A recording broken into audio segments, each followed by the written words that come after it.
ৰাধিকা ছবিত শিক্ষকৰ ৰূপত গীতিকাৰ, সুৰকাৰ, কণ্ঠশিল্পী পুতুল বৰুৱা।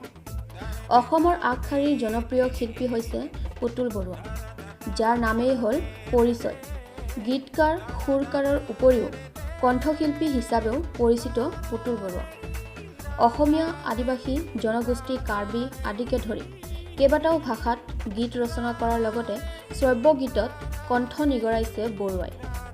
অসমীয়া ভাষাত প্ৰেৰণা সৃষ্টি অ মোৰ লাহৰী, আদিবাসী চাহ জনগোষ্ঠীৰ ভাষাত পতং, গৰিয়া, বিন্দিয়াৰ উপৰিও কাৰ্বি ভাষাত চেং, লেথে আদিকে ধৰি কেইবাটাও শ্ৰব্য গীত নিৰ্মাণ কৰিছে কণ্ঠশিল্পীগৰাকীয়ে।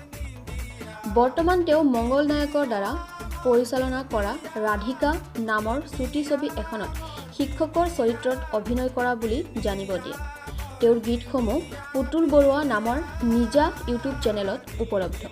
পুতুল বৰুৱা ইউটিউব চেনেলত ৰাইজে তেওঁৰ গীতসমূহ উপভোগ কৰিব পাৰিব বুলি জনাই কণ্ঠশিল্পী পুতুল বৰুৱা। বিশ্বনাথৰ পৰা ৰমেশ চন্দ্ৰ চয়নৰ ৰিপৰ্ট, JNK নিউজ। নমস্কাৰ, মোৰ নাম পুতুল বৰুৱা। মই সংস্কৃতি জগতত বৰ্তমান কাম কৰি আছোঁ। মই সংস্কৃতি ভাল পাওঁ, মই সংগীত ভাল পাওঁ, মই সংগীত প্ৰিয় আৰু সংগীতৰ জৰিয়তে মই বিভিন্ন জাতি জনগোষ্ঠী যেনে কাৰ্বি, আদিবাসী, অসমীয়া ইত্যাদি কৰি মই নিজেই গীত মানিবদ্ধ কৰিছোঁ। তাৰ ভিতৰত আমাৰ চাহ জনগোষ্ঠীয় গীত মই 3টামান নিজে গাইছোঁ, নিজেই লিখিছোঁ, নিজেই সুৰ কৰিছোঁ, নিজেই মই গীতিকাৰ। সেই গীতবোৰ হৈছে পতং, গুৰিয়া, বিন্দিয়া। ইয়াৰ উপৰিও আৰু মই এতিয়া এখন আদিবাসী অৰ্থাৎ চাহ জনগোষ্ঠীয় এখন চুটি ছবি বুলি কয়।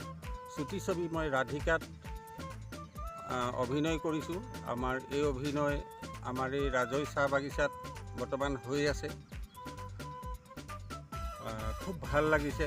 ইয়াত পৰিচালনা কৰিছে আমাৰ মংগল নায়ক দেৱ, আজাদ কৰ্মকাৰ ডাঙৰীয়া। তেখেতসকলে মোক যিমানখিনি উৎসাহ আৰু প্ৰেৰণা আগবঢ়াইছে, তাতকৈ কিজানি মই আৰু অনুপ্ৰেৰণা হয়তো জীৱনত খুব কম পাম বুলি ভাবিছোঁ। চাহ জনগোষ্ঠীয় যিমানখিনি আমাৰ কালচাৰেল আছে, মই যিমানখিনি পাৰিম মই